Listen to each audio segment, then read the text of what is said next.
মাননীয় প্রধানমন্ত্রী, আসসালামু আলাইকুম। এখানে বিডিআরে বিদ্রোহ হয়েছে। আমি আছি দরবার হলে, আমার অফিসারদের সহ আমাদেরকে ঘেরাও করে গুলি করছে ওরা। আমাদের অস্ত্র নাই, এই জন্য আমরা জবাব দিতে পারছি না। অলরেডি র্যাব মুভ করছে, সেনাবাহিনীও মুভ করবে। আপনি যত দ্রুত পাঠাবেন তত তাড়াতাড়ি পরিস্থিতি আমরা সামাল দিতে পারবো। যাচ্ছে, আমি দেখি হেলিকপ্টার পাঠাচ্ছে।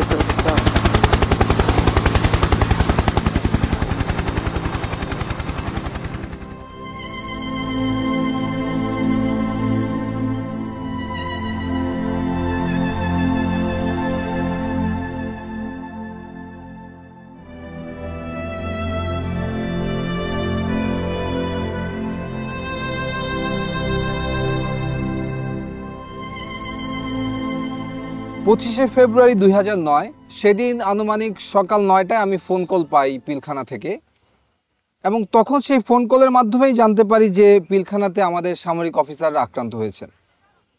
আমি সাথে সাথে তৎকালীন মইনু আহমেদের এডিসি ক্যাপ্টেন জুনায়েদকে এটা ফোনে জানাই, এবং উনি আমাকে বলেন যে সেনাপ্রধান অবগত আছেন এবং উনি ব্যবস্থা নিচ্ছেন। এরপরে এমআইএসটি থেকে আমরা কতিপয় অফিসার সকাল 10:30 বা 11টার সময় আমরা এই আবাহনী মাঠে চলে আসি, এবং এসে দেখতে পাই যে অলরেডি 46 ব্রিগেড এই আবাহনী মাঠে ডিপ্লয়েড অবস্থায় আছে। শুধু আবাহনী মাঠেই না, 46 ব্রিগেডের একটি অংশ এই মেডিনোভার সামনে এই রাস্তায় পিছনের গলিতে ভারী অস্ত্রশস্ত্র নিয়ে সকাল 10:30 থেকে অপারেশন পরিচালনা করার জন্য রেডি ছিল।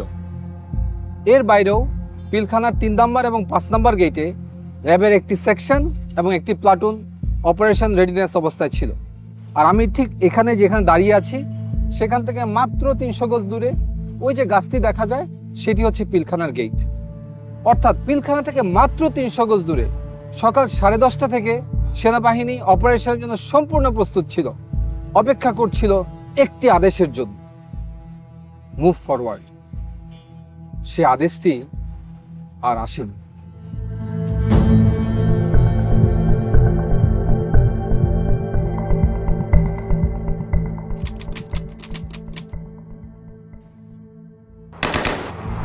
আমাদের কাছে সর্বোচ্চ অস্ত্রটাই ছিল হচ্ছে 12 বোরের শটগানগুলো। তো সেই হিসেবে আমরা শটগান ফায়ার করে আমরা গেটের দিকে এগিয়ে যেতে থাকি, এবং একটু পরেই আমরা নিউ মার্কেট গেটটা দখল করি। র্যাবের তৎকালীন এডিজি ছিলেন হচ্ছে কর্নেল রেজানুর খান। স্যারকে ফোন দেই যে স্যার আমরা অলরেডি নিউ মার্কেট গেট দখল করেছি। তৎক্ষণাৎ উনি মারাত্মক মাত্রায় ক্ষিপ্ত হয়ে যান যে তোমাকে কে অর্ডার দিয়েছে ফায়ার ওপেন করার জন্য, বা তোমাকে এই গেট দখল করার জন্য কে অর্ডার দিয়েছে।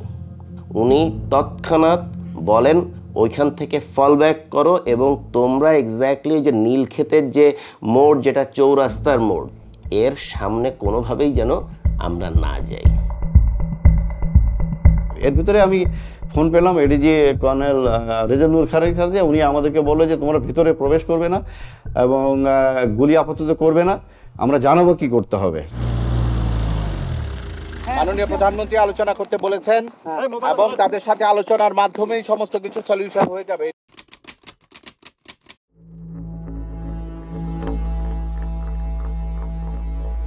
আনুমানিক বেলা 12টার দিকে আমরা দেখতে পাই 3-4 জন লোক সাদা পতাকা হাতে নিয়ে পিলখানার দিকে এগিয়ে যাচ্ছে, এবং তারা যখন পিলখানার দিকে অ্যাপ্রোচ করলেন হঠাৎ করে আচানকভাবে গুলি বন্ধ হয়ে গেল। আমরা খুব অবাক হয়ে তাকিয়ে দেখছিলাম যে এ ধরনের হঠাৎ করে কারা এরা। পরবর্তীতে জানতে পারি তারা ছিল আওয়ামী লীগের 4 জন সংসদ সদস্য, মির্জা আজম, জাহাঙ্গীর কবির নানক, ওয়ারেস হোসেন বেলায়েত এবং মাহবুবা রাগিনী। আমার বাবা যখন কল দেয়, আমি তখন কলটা আমি রিসিভ করেছিলাম আর কি। তো আমি কলটা রিসিভ করার পর আমার বাবা বলে যে আমার মাকে যেন আমি ফোনটা দিই। এইটাই আমার বাবার লাস্ট।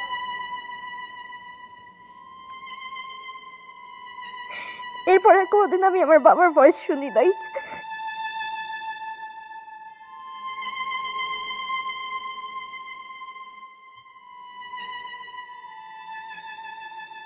বাংলাদেশের প্রত্যেকটা চ্যানেল তৎকালীন প্রচার করছিল যে জেনারেল শাকিল জীবিত আছেন। শুধু একমাত্র দেখি এনডিটিভি বা ইন্ডিয়ান একটা চ্যানেল প্রচার করলেন সকাল সকাল যে general Shakil has been assassinated. কোনো সন্তান তো এই সংবাদ বিশ্বাস করতে যাবে না। এত তাড়াতাড়ি সব কিছু হচ্ছিল, কেউ কিছু বলছিল না। আঙ্কেল আন্টিরা ছিল, বলতাম যে আমি বাসায় যাব, ওটার কোনো উত্তর ছিল না। হলে আব্বু আমার সাথে কথা বলবো, কেউ উত্তর দিচ্ছিল না আমাদের।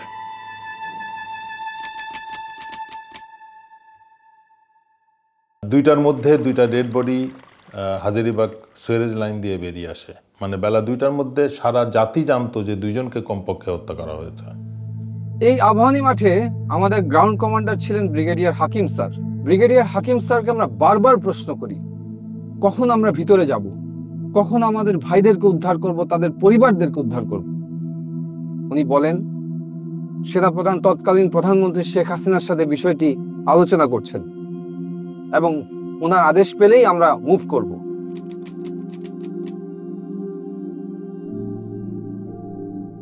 সেই পরিস্থিতিতে আমরা দেখলাম 3টার সময় প্রধানমন্ত্রীর সাথে কিলার 14 জন কিলার মিটিং করে এবং যমুনাতে তারা যায়।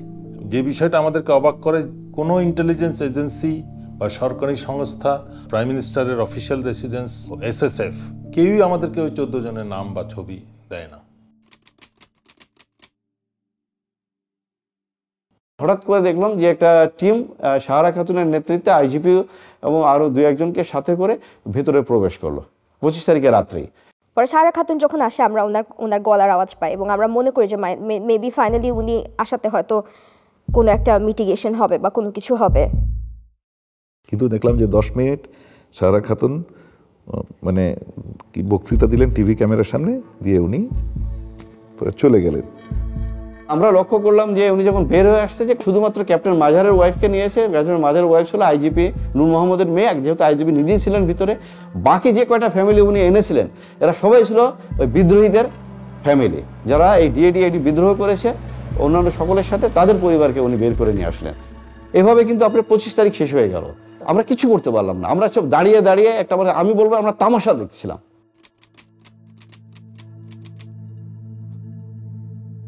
26শে ফেব্রুয়ারি সারাদিন আমরা ইউনিফর্ম পরে অস্ত্র হাতে এখানে অপেক্ষা করছি কখন আমার ভাইদেরকে উদ্ধার করব। আমরা সারাদিন পিলখানা কর্ডন করেছিলাম, আর সেই কর্ডনের ভিতর, সেই নিরাপত্তা বলয়ের ভিতর খুঁজে খুঁজে আমাদের ভাইদেরকে হত্যা করা হয়েছে। সেনাবাহিনীর military academy training, commando training, এগুলোর কি মূল্য আছে যদি এই সব দুর্যোগ মুহূর্তে, অরাজক মুহূর্তে আমাদের ভাইদেরকে উদ্ধার করতে না পারি? যুদ্ধক্ষেত্রে তাহলে আমরা কি করব? Indecision, waiting for political order, নাকি সেটা হবে মিলিটারি এক্সিকিউশন অর্ডার? সেই প্রশ্নটা আজকে আমি আপনাদের কাছে রাখতে চাই।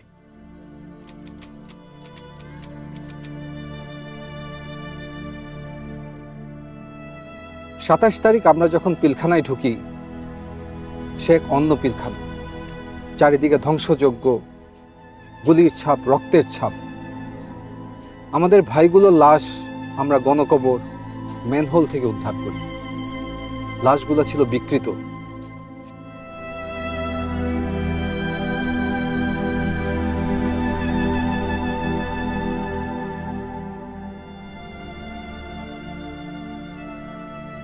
সমস্ত বাড়িঘর ছিল জ্বালানো, পোড়ানো, লুটতরাজের চিহ্ন। কিন্তু একটি বাড়ি ছিল একদম অক্ষত। সেটি ছিল 44 রাইফেল ব্যাটালিয়নের অধিনায়ক লেফটেন্যান্ট কর্নেল শামসের বাসা।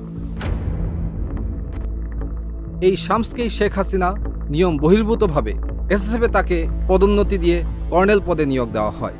পরবর্তী তদন্তে দেখা যায় লেফটেন্যান্ট কর্নেল শামস 25 এবং 26 তারিখ দুবার পিলখানা থেকে বের হয়ে যমুনা গিয়েছিল এবং যমুনা থেকে আবার পিলখানাতে এসেছিল।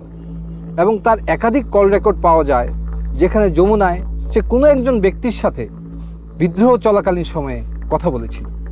যেই শামসের বিডিআর ম্যাসাকারের জন্য কোর্ট মার্শাল ফেস করার কথা, তাকে সবকিছু থেকে বিরত রেখে শেখ হাসিনা তাকে পুরস্কৃত করেন এবং আমেরিকাতে ডিফেন্স অ্যাটাচে হিসেবে পলায়নের সুযোগ করে দেন।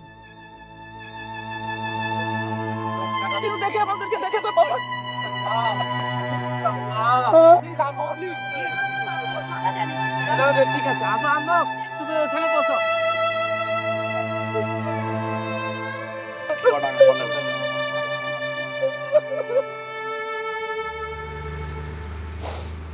মানে বাবা হারানোটা তো একটা কষ্ট আসলে, কিন্তু এরকম একটা জায়গায় থাকা যেখানে আসলে মানে I can believe I almost died here not too long ago.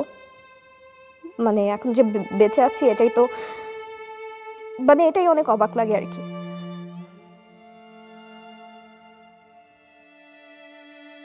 আমার বাবার মাথায় গুলি লেগেছিল এবং এই জায়গাটা থ্যাতলানো ছিল এবং খুব সম্ভবত গুলিটা গাল দিয়ে বের হয়ে গেছে।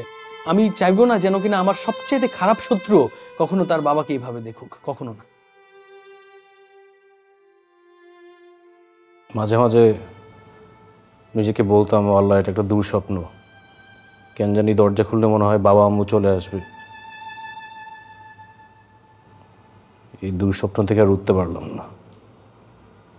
সেদিন সার্চ অ্যান্ড রেস্কিউ টিমে যারা ভিতরে ঢুকেছিল তাদের ভিতরে একজন ছিল ক্যাপ্টেন শাহনাজ। এসএমজিটি সিলিংটা নরমাল সিলিং এর মতো না, একটু টেল ইউ দ্যাট এই সিলিং বাইনোকুলারটা আমরা আরবি তো ব্যবহার করি না, আমার জানার মতে বিদেরও ব্যবহার করে না।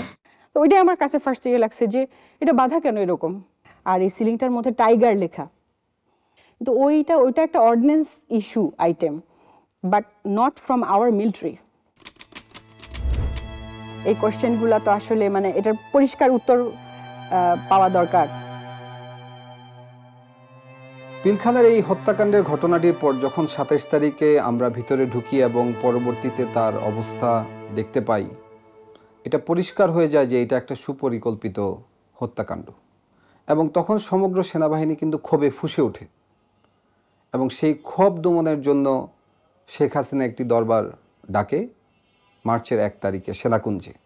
এই ঘটনায় সমস্ত সামরিক অফিসাররা এখানে উপস্থিত যারা ছিল তারা ক্ষোভে বিক্ষুব্ধ হয়ে ওঠে। মাননীয় প্রধানমন্ত্রী আপনার সাথে যখন কথা হচ্ছিল মহাপরিচালকের, যদি তখন আপনি সেনাবাহিনী পাঠাতেন, ল্যাব পাঠাতেন, আবার আপনার মন্ত্রীরা তারা দরবারভাবে ঢুকেছে আধা ঘন্টা পরে এবং তারা কিলিং শুরু করেছে 11:30 থেকে 11টার পরে। তার আগে কাউকে মানে নাই, কিন্তু যদি র্যাব সেনাবাহিনী এই এজেন্টকে এইটুকু যদি 1 ঘন্টার মধ্যে ঢুকতে না পারে, সেই সেনাবাহিনী আমাদের দরকার নাই, দরকার নেই আমাদের। আমরা অসহায়ের মতো ওখানে বসে আছি, সবাইকে বলা হচ্ছে, সবাই আমাকে বলছে আসছে আসছে, কেউ আসলো না। তখন যদি ইচ্ছে আমার সেনাবাহিনী কোথাও আমাদের একটা ট্রেন পাঠাতো, অথবা একটা যদি আমাদের কমান্ডো বাহিনী একটা ল্যাটনও যদি যেত, ওরা পিপিলিকের মতো পাঠিয়ে যেত, কিন্তু কেউ গেল না। অসহায়ের মতো আমার অফিসারগুলো সব মেরে ফেললো, সব মেরে ফেললো।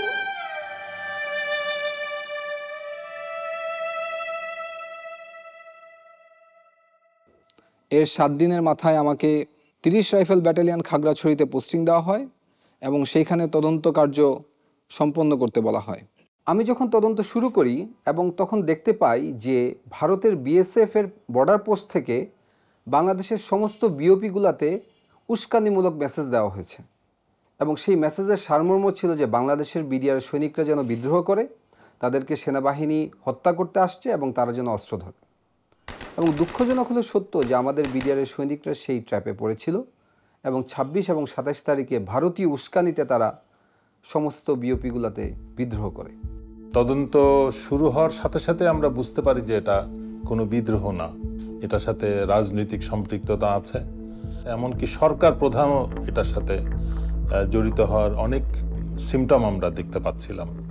আমার এই অনুসন্ধান রিপোর্ট যখন আমি আমার সেক্টর হেডকোয়ার্টার এবং ঊর্ধ্বতন কর্মকর্তাদেরকে প্রেরণ করি, তার 7 দিনের মাথায় আমার পোস্টিং হয়ে যায়। আমাকে ঢাকায় পিলখানা সদর দপ্তরে তদন্ত কার্যক্রমের সমন্বয় কর্মকর্তা হিসেবে নিয়োগ দেওয়া হয় এবং আমাকে ঢাকায় অনতিবিলম্বে চলে আসতে বলা হয়। সে সময় বাংলাদেশের বেশ কয়েকটি সংস্থা তদন্ত করছিল, তার ভিতরে জাতীয় তদন্তকারী সংস্থা হিসেবে একটি সমন্বিত টিম গঠিত ছিল, সেনাবাহিনীর একটি তদন্ত সংস্থা ছিল, এছাড়াও পুলিশ কর্তৃক ডিবির মনিরুল ইসলাম এবং আবুল কাহার আকন্দ, ওনাদের দুজনের নেতৃত্বে একটি তদন্ত কার্যক্রম সংঘটিত হচ্ছিল। এর বাইরেও পিলখানা হেডকোয়ার্টারে রাইফেল সিকিউরিটি ইউনিট যেটাকে বলে, সেখানে পিলখানার আভ্যন্তরীণ একটি তদন্ত কার্যক্রম চলমান ছিল। তার নেতৃত্ব দিচ্ছিলেন তৎকালীন রাইফেল সিকিউরিটি ইউনিটের সিও লেফটেন্যান্ট কর্নেল আজিজ। এবং আমি খুব অবাক হয়ে লক্ষ্য করি যে র্যাব কর্তৃক সবচেয়ে বেশি তথ্য উপাত্ত সংগ্রহ করা হয়েছিল, কিন্তু কোনো এক অজানা কারণে র্যাবকে সেই তদন্ত থেকে সরিয়ে দেওয়া হয়। এই র্যাবের টিম যারা ছিল, টাস্কফোর্স ইন্টেলিজেন্স টিম যেটা ছিল, ওদের তরফ থেকে কিছু তথ্য আসে এবং ওইগুলো নিয়ে আমরা কাজ শুরু করি। তখন মোটামুটি স্পষ্ট হয়ে যায় যে এটা কোনো বিদ্রোহ না, এটা রীতিমতো পরিকল্পিত হত্যাকাণ্ড। এই হত্যাকাণ্ডের ষড়যন্ত্র 2007 সাল থেকে শুরু হয়েছে। এটা শুধু একদিনের ঘটনা নয়। 2007 সালে সর্বপ্রথম ব্যারিস্টার ফজলুল তাপসের কাছে বিডিআরের একদল সৈনিক যায় এবং সেখান থেকে এর ষড়যন্ত্র শুরু। পরবর্তীতে বিভিন্ন পর্যায়ে ব্যারিস্টার শেখ ফজলুল তাপস, জাহাঙ্গীর কবির নানক, মির্জা আজম, শেখ সেলিম, লেদার লিটন, আওয়ামী লীগ নেতা তোরাব আলী, তারা বিভিন্ন সময় বিডিআর সৈনিকদের সাথে মিটিং করে এবং এই কিভাবে এটা এক্সিকিউশন করা হবে সেই ব্যাপারে তারা পরিকল্পনা করে। শেখ ফজলুল তাপস 2007-08 সালে প্রতি জুম্মার নামাজ উনি বিডিআর মসজিদে পড়তেন এবং নামাজ পরবর্তী সময়ে উনি বিডিআর সৈনিকদের সাথে ঘণ্টাখানেক মিটিং করতেন এবং এই পরিকল্পনার নেতৃত্ব দিতেন সাবেক বিডিআর সদস্য তোরাব আলী এবং তার ছেলে লেদার লিটন। দুজন রাজসাক্ষী ছিলেন, বিডিআর মসজিদের পেশ ইমাম, এছাড়াও বিডিআর একজন সৈনিক। পেশ ইমাম সাহেব উনি সুস্পষ্টভাবে ব্যারিস্টার তাপসের কথা উল্লেখ করেছিলেন এবং আরও কিছু রাজনৈতিক ব্যক্তিবর্গের কথা উল্লেখ করেছিলেন যারা বিভিন্ন সময় বিডিআর মসজিদের ভিতরে মিটিং করতে উনি দেখেছেন, কিছু কিছু কথা তিনি ওভারহিয়ারও করেছেন। পেশ ইমাম সাহেবকে আবুল কাহার আকন ডেকে নিয়ে যায় জিজ্ঞাসাবাদের জন্য এবং পরবর্তীতে উনি জীবিত আর ফিরে আসেননি। আমার আব্বুকে এটা বলা হয় যে আপনার ভারপ্রাপ্ত থেকে আপনাকে পার্মানেন্ট পেশ ইমাম করা হবে। শুধু এই যে স্টেটমেন্টটা লিখিত যেটা সরকার থেকে দেওয়া হয়েছে সেই স্টেটমেন্টটা দিতে বলা হয়েছে।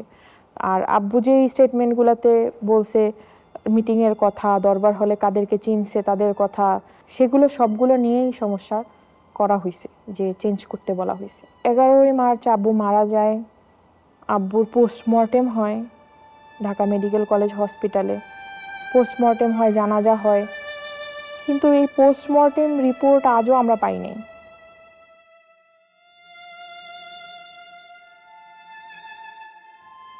আর বিডিআরের যে সৈনিক রাজসাক্ষী দিয়েছিল তার লাশ পাওয়া যায় গলায় ফাঁস দেওয়া অবস্থায়।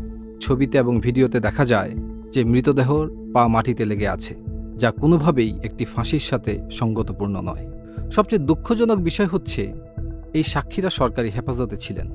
সরকারি হেফাজতে থাকা অবস্থায় এ ধরনের একটি রহস্যময় হত্যাকাণ্ড কিভাবে সংঘটিত হলো সেটিরও কোনো তদন্ত সে সময় করতে দেওয়া হয়নি, যাতে জাতির সামনে আসল সত্য কখনোই উন্মোচিত না হয়।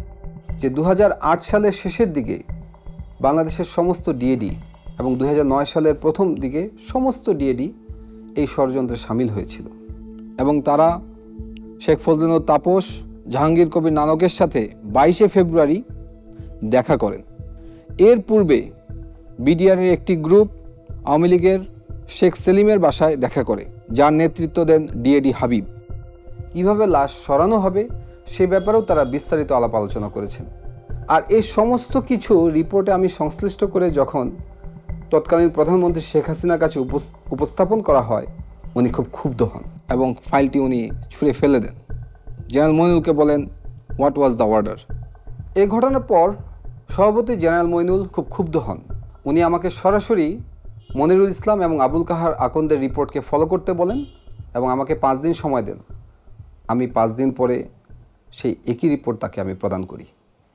উনি আমাকে দিকে তাকিয়ে জিজ্ঞেস করেন, হোয়াই? আমি শুধু উত্তর দিই, স্যার, আমি আমার ভাইয়ের রক্তের সাথে বেইমানি করতে পারবো না। ওই পরিপ্রেক্ষিতে আমি ডিসাইড করি যে না, এই আর অবহেলা গ্রহণযোগ্য হবে না। তখন আমি নোট অফ ডিসেন্ট দেই এবং ডিসএগ্রি করি এবং তাদেরকে কোনো সুযোগ দেই নাই যে আলাদা কোনো পেজ আমি নোট অফ ডিসেন্টে ইনসার্ট করব, সেটা ছিঁড়ে ফেলে দিবে। আমি আমার সিগনেচারের উপরে এক সেন্টেন্সে লিখে দিই যে এই ধরনের রাষ্ট্রীয় গুরুত্বপূর্ণ বিষয়ের তদন্তে অবহেলা গ্রহণযোগ্য নয়। একজন সার্ভিং আর্মি অফিসার হিসেবে সরকারি নির্দেশে পিলখানা তদন্ত কার্যক্রম সমন্বয় করার সময় হঠাৎ একদিন আমি আবিষ্কার করি আমাকে আমারই বাহিনীর লোকজন গুম করেছে তারা আমাকে নিয়ে যায় ডিজিএফআইতে এবং সেখানে আমাকে তাদের কাস্টডিতে এবং আয়নাঘরের বন্দী হিসেবে 361 দিন গুম করে রাখে। সেখানে আমি আরো বুঝতে পারি আমার মতো আরো অনেক সামরিক অফিসার সেই আয়নাঘরের বন্দী। কি অপরাধ ছিল আমাদের! পিলখানার এই নির্মম হত্যাকাণ্ডের পিছনে যে রাজনৈতিক ব্যক্তিবর্গ ছিল তাদের মুখোশ উন্মোচন করাই ছিল আমার অপরাধ। সত্যকে উদ্ঘাটন করাই কি ছিল আমার অপরাধ? জাতির কাছে আমি আজকে এই একটি প্রশ্ন করে যেতে চাই। আমার বিয়ে ঠিক 10 দিনের মাথায় হঠাৎ তার ফোন বন্ধ, আমরা জানি না সে বেঁচে আছে কিনা। তখন আমার নামে একটি মিথ্যা মামলা সাজানো হয়। আমাকে বলা হয় আমি ব্যারিস্টার ফজলিনুর তাপসের উপর বোমা হামলা ষড়যন্ত্র করেছি। দৈনিক বাংলা ভবনে একটা এসিড কম্প্রেসার ব্লাস্ট হয়ে নিচে একটা গাড়ির গ্লাসের উপরে পড়ে এবং গ্লাসটা ভেঙে যায়। এটাই হচ্ছে মূল ঘটনা ছিল, যেটা তখন সমস্ত টিভির স্ক্রলে প্রথম নিউজ এটাই আসে। পরবর্তীতে একদিন পরে নিউজ টোটাল চেঞ্জ হয়ে যায় যে এখানে একটা বোমা হামলা হয়েছে। তারা আমার সদ্য বিবাহিত স্ত্রীর একটি ভিডিও দেখায়। সেখানে দেখা যায় যে আমার স্ত্রী আমার শাশুড়ি সহ কোন এক জায়গায় যাচ্ছেন এবং তখন এই ভিডিও দেখিয়ে তারা আমাকে একটি সাদা কাগজ দেয়। আমি এর মর্ম বুঝতে পারি। আমি সাদা কাগজে স্বাক্ষর দিয়ে দিই। 9 নভেম্বরে হঠাৎ করে আমাদেরকে বলা হলো যে 5 বছরের জেল। গত বছরই এই মামলার টোটাল ফাইনাল রিপোর্টটা দেয় যে ওইখানে এই ধরনের কোনো ঘটনাই ঘটেনি, অথচ আমাদের জীবন থেকে 5 বছর চলে যায় শুধুমাত্র এই ধরনের একটা কেসে নিয়ে। যারা যারা এই নৃশংসতম হত্যাকাণ্ডের সত্য বের করতে চেয়েছে, এই সত্যের পিছনে যারা কাজ করেছে, প্রত্যেকটা পরিবারকে নানাভাবে অপমান, নির্যাতন, জুলুম, জেল অথবা গুমের শিকার হতে হয়েছে।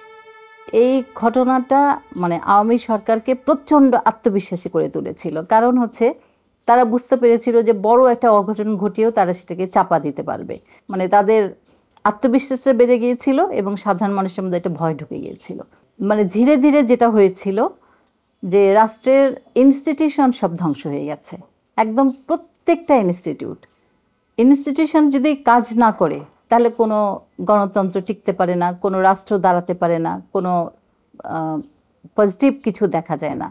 বিশেষ করে ইলেকশনগুলা, তো ইনস্টিটিউশনগুলা ধীরে ধীরে আওয়ামী গভর্নমেন্ট মানে ইচ্ছাকৃতভাবে ধ্বংস করেছে, যাতে করে কোনো কিছু বাংলাদেশের ভবিষ্যৎ না থাকে। এবং আমার মনে হয় এতে উদ্দেশ্যটা ছিল অন্য রাষ্ট্রকে সাপোর্ট দেয়া, যাতে হচ্ছে সেই রাষ্ট্রটার একটা করদরাজ্য হয়ে আমরা টিকে থাকি। 36 ঘন্টার সেই রাষ্ট্রীয় বিট্রিয়ালে জন্ম নেওয়া ফ্যাসিস্ট সরকারের অবসান হয় 36শে জুলাই ছাত্র জনতার অভ্যুত্থানের মাধ্যমে। আমরা চাই না বাংলাদেশে আর কোনো দেশবিরোধী শক্তির আগমন ঘটুক।